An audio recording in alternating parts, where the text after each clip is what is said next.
Throughout history, humanity has endured innumerable disasters. Pompeii, the Hindenburg, everything Ricky Gervais does without Stephen Merchant. But with every failure, there's a lesson to be learned, and that is where we come in to explore the fascinating stories behind the biggest, world-shattering tragedies mankind has ever experienced, in the context of video games, of course. We're not even remotely qualified to talk about the other things. No game company has a flawless record of hits. Sometimes, even those with all the tools needed to succeed still manage to fudge the simplest task, like going to butter your toast and somehow chopping your own hand off. I'm Ben from TripleJump, the first and only gaming channel on the internet, and I'm here to ask, what went wrong with the PlayStation Classic?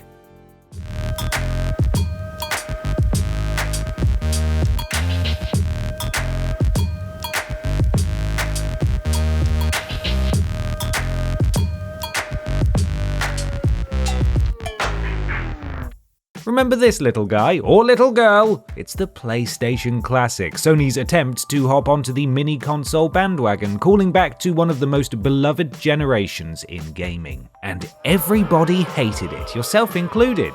Why? Let's start at the beginning and find out what went wrong. In 2016, Nintendo released the NES Classic. It was a plug-and-play miniature reproduction of one of the most important and beloved consoles in gaming history.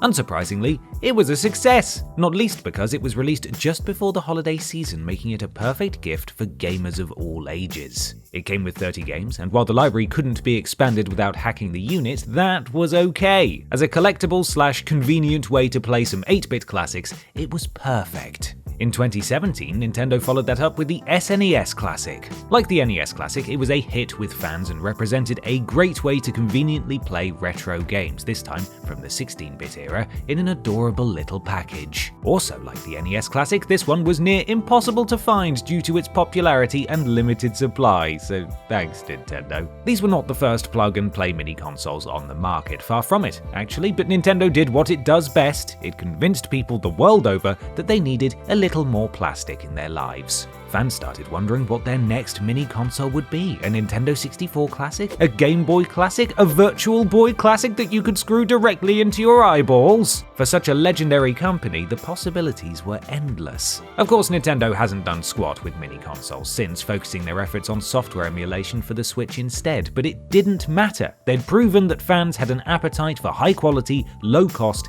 era-specific libraries of classic games. Other companies swiftly hopped on the money train, including Atari, Sega, and SNK. And since make more money was quite high up on Sony's to-do list in 2018, they jumped on the trend as well.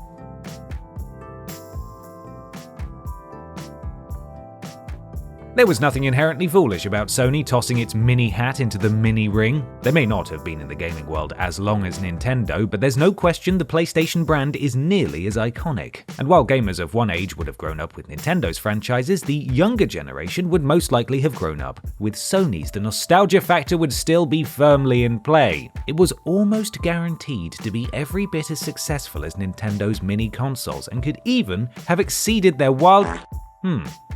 Well, that was unexpected.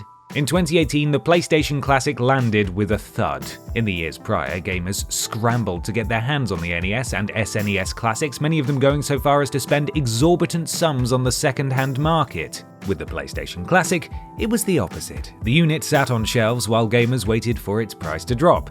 And drop again, and actually, let's wait for it to drop a little more. Completely missing from the unit's launch was the sense of excitement and urgency that Nintendo managed to inspire. It would be easy to assume that this was simply an indication that the market had dried up, but Sega's Mega Drive Mini that followed was met with widespread love and appreciation, making it another must-have collector's item. So, how exactly did the PS Classic, a reproduction of the console that put Sony on the gaming map, get met with a global shrug so powerful it permanently altered the Earth's orbit? No, seriously, do you know? Peter? Ashton? Billy? Okay, we'll all learn together, shall we? If you ask people what went wrong with the PlayStation Classic, you're likely to get one of two answers. The price was too high, or there weren't enough games. Or you'll be told to shut up and never speak of the PlayStation Classic again, but let's focus on the first two answers for now. The PlayStation Classic debuted at $100. Is $100 too much money? Well, it depends on what you're getting in exchange. $100 for, say, a Ferrari is an extremely good deal. $100 for what PlayStation offered was not. For comparison's sake, the NES Classic was $60 and the SNES Classic and Mega Drive Mini were $80. The PlayStation Classic cost a bit more overall, but let's look at the cost per game using some simple maths. You'd better be taking notes, this will all be on the test. The NES Classics library came at a value of $2 per game. For the SNES Classic, it was $3.80 each, and for the Mega Drive Mini, it was $1.90 per game. The PlayStation Classic's value worked out at $5 per game. Sure, this looks bad by comparison, and we can debate all day about the fair price for games that are over 20 years old, but $5 per game was still $1 less than the cost of PS1 games on Sony's digital storefront at the time the cute little console launched. The recently revamped PlayStation Plus adds another option for retro enthusiasts, with its premium tier offering many PS1 and PS2 titles, but at the time of this video, only 8 of the 20 games from the PS Classic lineup are also available on PlayStation Plus. But of course, Sony's take on Game Pass wasn't an option in 2018, so while it doesn't hold up as well in comparison to the rival mini consoles from a strictly mathematical standpoint, the cost was fairly reasonable. What about the number of games? Well, 20 sounds like a generous serving until you look at what everyone else ordered. The SNES Classic had 21, with Nintendo themselves considering one of those a bonus game. That was a step down from the 30 games included with the NES Classic, and the Mega Drive Mini blew all of them away with an impressive 42 games. Even though this places the PS Classic at the bottom, it's a negligible difference between that and the supremely successful SNES Classic, which had sold more than 5 million as of 2019. Both cost and size of the library may have played their part, but the problems with our pint-sized PlayStation run far deeper than that. The fact is, the PlayStation Classic wasn't held back by any one specific poor decision as much as it was held back by every possible poor decision. So much went wrong, in fact, that it would be absolute madness to list them all. Anyway, let's list them all. Number 1. Sony is not Nintendo. As much as Sony might feel like Nintendo's peer in the industry, in the battle of the mini consoles, the Big N had something that the slightly smaller S did not: precedent. While both companies have been around long enough to have an impressive history from which to draw, only Nintendo has made nostalgia a core part of its business model. Even lapsed players or non-fans could name several Nintendo franchises that have been around since they were a child and still going strong today. Can you say the same about many early-era Sony franchises? That's a rhetorical question, which means the answer is no. For better or worse, Nintendo keeps its franchises alive. There's always some level of interest in them, and always a new generation of consumer that will enjoy a modern game in the series, prompting them to seek out its predecessors. The NES and SNES Classics offered easy ways to do that. Nearly all of the franchises represented on the PlayStation Classic, though, are long dead. Also, Nintendo is constantly celebrating its own history, whether it's the NES games included in Animal Crossing, the expansive roster in Super Smash Bros., the retro sequences in Super Mario Odyssey, the Virtual Console, the remakes and reimaginings, or the abundance of characters immortalized as amiibos. Nintendo fans are used to reliving the company's past. In fact, they expect it. It's part of the experience of being a Nintendo fan. Sony are starting to understand the power of nostalgia, seen clearly with Astro's Playroom bundled in with every new PS5 console since late 2020. They could have easily made a basic hardware demo for Sony's magical new controller. Instead, it was a masterful celebration of their rich history, with so many nods and references to classic franchises you might have mistaken it for a Nintendo game had there not been so many triangles, squares, and circles floating around. But even as recently as 2018, there were very few good examples of Sony keeping their history alive to the extent that Nintendo had. And that's fine. They are different companies with different strategies, but it does mean that when Nintendo released physical celebrations of its history, fans were already primed to dive straight in through years of nostalgia conditioning. It was one more way to engage with the magic of the company, and it was perfectly in line with what fans already loved about it. When Sony released its equivalent, it just felt like a product, and that's not nearly as magical. Number 2. Nostalgia underload. Both Nintendo and Sega knew that success for their mini-consoles would depend on evoking fans' childhoods. For that reason, they released different versions of their minis in various regions, each library being tailored specifically to gamers who grew up there. Yes, an argument could be made that all of the games should have been available across all regions just for the sake of having more things to play, but there's no denying the fact that somebody looking at the list of games on their specific version of the console would have felt a pleasant twinge of familiar comfort. It was clear, all around the world, that Nintendo and Sega were doing their absolute best to capture the best possible image of what it was like to grow up in those eras. After all, whatever people might say to the contrary, they rarely have actual nostalgia for specific consoles. Rather, they feel nostalgic for the games on those consoles. No matter what iconic shape they took, it wasn't about the plastic shells, it was about the discs or the cartridges that went into them. The games were what gave these lumps of plastic their identities and what provided such pleasant memories of fun, fear, excitement, danger, and endless wonder. Sony switched a few of the games up between regions, but none of the libraries on the PlayStation Classic felt like they were tailored to anything. The games felt as though they were chosen by someone with very good intentions, but who, quite frankly, should not be trusted with anything. No, Billy, why on earth would we want to include Jumping Flash on the... Oh, you've already put it on there, haven't you? Oh, for God's sake. There's no question some absolute classics of the era are represented here, but the PS1 was very much different from the NES, SNES, and Mega Drive in the sense that it didn't have one core group of titles that everybody played. Every PlayStation fan will have had a different library growing up, because there were just so many games on the system. 3,066 to be exact, I know because I made Peter count all of them before he could have supper. The PS1 did very well for itself by casting a wide net and hosting a broad representation of games, but it meant that just about everyone who played it had a different idea of what the system's must-have titles were. Ask a number of gamers about their favorite NES games and you'll hear a lot of the same answers. Super Mario Bros. 3, Mega Man 2, Punch-Out, Castlevania, The Legend of Zelda, and sure enough, they're all on the NES Classic. Ditto the SNES, Super Mario Kart, Donkey Kong Country, Super Metroid, Street Fighter 2, Star Fox, and again, they're all present and accounted for. The Mega Drive, Sonic the Hedgehog, Gunstar Heroes, Comix Zone, Shinobi 3, Echo the Dolphin, all on the Mega Drive Mini. No mini console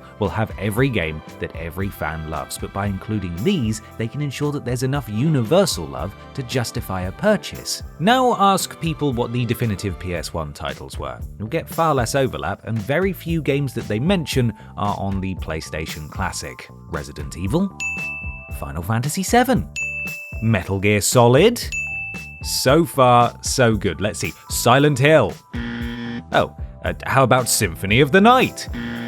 Tomb Raider, Mega Man Legends, Tony Hawk, Parappa the Rapper, Tonebi, Ape Escape, Crash Bandicoot, Spyro the Dragon? Those aren't hidden gems, those are some of the defining titles of the 32-bit era, and they're not represented on the 32-bit era's mini console. Now, you may hear those titles and think, my list of must-have games would be a lot different. But that's okay, not least because that's the point I've been making this entire time, you big silly, you silly Billy, you silly Ray Walrus, you big old Number 3. Teething Troubles. The 32-bit era gave us some great games. I'm saying that up front because you probably won't like what I have to say next. Ready? The 32-bit era was rough. At the time of the PS1's release, 3D gaming was still a new concept. Almost nothing about how to design or play games in a 3D space had been standardized, let alone refined. The NES, SNES, and Mega Drive Minis were able to offer experiences that, overall, held up quite well. Yes, some of the games might be a bit simple by today's standards, and everyone's tastes will differ, but the games control exactly how you'd expect, and the objectives are basic enough that gamers can pop into and out of games whenever they like without having to completely relearn how the games work. The games on the PlayStation Classic represent an era when developers tried a lot of different things to work out what this new generation of hardware could do. Unlike the libraries on the Nintendo and Sega Minis, dipping in and out of these games requires a complete mental remapping every time. Moving, strafing, jumping, driving, attacking, even the buttons for navigating menus could be different from one title to the next. No two games play much alike, and they all have their own quirks and complications that raise the barrier to entry. What's more, even the best PS1 games pale in comparison to the strides developers were able to make on the PS2 or Nintendo 64. 3D gaming had progressed enough that developers knew what worked and what didn't. Gamers could rely on controls and mechanics that were becoming increasingly standardized, and solutions were found for design problems that had plagued the PS1 generation. While the 8-bit and 16-bit games on the other minis represent some of the best games in their respective genres, high watermarks that still inspire developers today, that really can't be said about any of the games on the PlayStation Classic. But for the dawn of 3D console gaming, rarely is there a concept, idea, or vision represented here that wasn't done far better in subsequent generations. Number 4. 32 bits go unmissed. We're going to get a bit theoretical here, but as of right now, we're willing to say the industry doesn't actually miss the original PlayStation. How do we know this? Well, we just do. Okay. Alright, we should probably elaborate. Let's look at some retro throwback titles. You know the ones, those games made by people who miss the simpler days of gaming for the fans who wish to play classic-style titles but with modern quality of life features. This segment of gaming provides a good way of gauging where we are in the nostalgia cycle. Let's take a look at some of the more popular and successful retro throwbacks. Shovel Knight, Axiom Verge, Iconoclasts, The Messenger, Sonic Mania, VVV, Stardew Valley. They all have something in common. Their presentation harkens back to a time before the PlayStation. We're not implying there have been no retro throwbacks paying homage to the 32-bit era. Heck, just look at Shenmue 3, which became one of my favorite games of all time. The fact is that the PS1 sits in a kind of strange, nostalgic middle ground. It's old enough to be classic, for sure, but it represents an era that was not refined enough that we want it back, at least not just yet. With very few retro throwbacks outside of fan creations like Lilith Walter's excellent Bloodborne remake reminding us of the 32-bit era, the urge to dive back into it is nowhere near as strong as it is for the generations that both preceded and succeeded it. Meaning, it's probably the worst generation to cram into a mini, or at least the most difficult to get right. Number 5. Alas, poor emulation. Of course, it's easy to be snarky and critical from the sidelines. We've gotten quite good at it over the years. But the cold hard truth is that Sony makes its own decisions. I don't work for the company, and I don't have any say in what they do. If I did, we'd all be playing Demon's Souls 7 on our next-gen Vita Pros. Sony has its own ideas and will do as it pleases. Is it too much, though, to expect them to do it well? Yes. Despite the fact that a number of their subsequent consoles were able to play PS1 games just about flawlessly, Sony did not design the emulation software for the PlayStation Classic. Instead, they used an imperfect open source emulator, making this, as Geek.com put it, the worst way to experience these games. The emulator used here has frame rate issues, inconsistent audio, and graphics that are poorly scaled, making the games look even worse than they should after 2.5 decades. There are also no filter options whatsoever, making it impossible for players to tweak the presentation in any way that might help the games look halfway decent. In addition, some of the games actually introduce slowdown that was never an issue in the original release, and 9 of the games, nearly half, are included in their PAL versions, while the others are in NTSC, making those games play more slowly and introducing an irritating stutter to the experience. It's something to do with the PAL region's native 50Hz output translating awkwardly to the PS Classic's native 60Hz, and the emulation software simply wasn't up to the challenge. We know Sony can emulate PS1 games. We've seen them develop in-house solutions to get them running great on the PS3 and the Vita, and they even used similar hardware in the PS2 and PSP that those platforms could play PS1 games as well. Grabbing an open source emulator from the internet and plopping it carelessly into a plastic box is far below the standards Sony had already set for itself. They could have developed a solution to get everything running perfectly. Instead, they didn't even care enough to drag and drop the correct versions of these games before rushing the unit to shelves. Can you blame fans for not caring either? Number 6. Sony is still not Nintendo. We've already discussed Nintendo constantly keeping its own history in the public eye, but it's not that Sony has never tried. In 2012, they released PlayStation All-Stars Battle Royale. Many people saw it as a Smash Bros. Clone, but in reality, it was a Smash Bros. Clone. Still, it had some neat ideas and was the only way to watch Fat Princess beat up Kratos. Reviews were middling, not least because many obvious and beloved characters did not make the cut. Why will nobody let me beat up Spyro the Dragon? The games represented here just weren't broad enough to truly capture the richness of Sony's history, sort of like the PlayStation Classic, no? With PlayStation All-Stars Battle Royale, Sony saw a market opportunity more than it saw inspiration. Smash Bros. Came about because Nintendo spent a long time developing it, trying new approaches, and working out exactly what the game should be. When they landed on the idea of pulling characters together from the company's flagship titles, then they set about deciding how to make the game both fun and respectful of each character's history. Sony, by contrast, said, let's just do what Nintendo did. And that was neither the first nor the last time they'd follow Nintendo's lead for market purposes alone. The Move was a response to Nintendo's Wii Remote, but if it weren't for the emergence of VR, it would be as dead as the Kinect. R.I.P. Milo. The Vita was a high-profile attempt to steal a bit of Nintendo's handheld market, and it came at an opportune time when the 3DS was struggling to find an audience. However, Nintendo focused its development efforts on the handheld, slashed prices, rewarded early adopters with free games, and successfully turned the unit into a truly great system. By contrast, when the Vita flopped, Sony stopped talking about it, stopped making games for it, and let it die a slow and quiet death. All of which brings us to the PlayStation Classic. Nintendo did something that made them a lot of money. Sony tried to do the same thing, but as with All-Stars Battle Royale, the Move, and the Vita, they did it without the heart behind it. Don't get me wrong, Nintendo is a business, and like any other business, its primary focus is on making money, but when you boot up one of their minis, you feel a genuine love and appreciation for what they've managed to create over the years. The PlayStation Classic feels soulless. It's simply a tiny replica of the original PlayStation with some games on it. Superficially similar to what Nintendo did, but without any of the thought, care, or love that went into those systems. The PlayStation Classic could have been every bit the sensation that other mini consoles have been. If Sony had included just a fraction of the effort in Astro's Playroom, released just 2 years later, it could have been a different story. The problems we discussed today all contributed to a near total lack of fan enthusiasm, followed by word of mouth making clear that the problems went well beyond the number of games or the price. It's a shame, because the unit looks the part and the controllers are pretty good. It was a solid concept, it's just that the execution was bungled on all fronts. To go back to our earlier point, $100 is not a lot for a mini console, but it sure is a lot for a doorstop.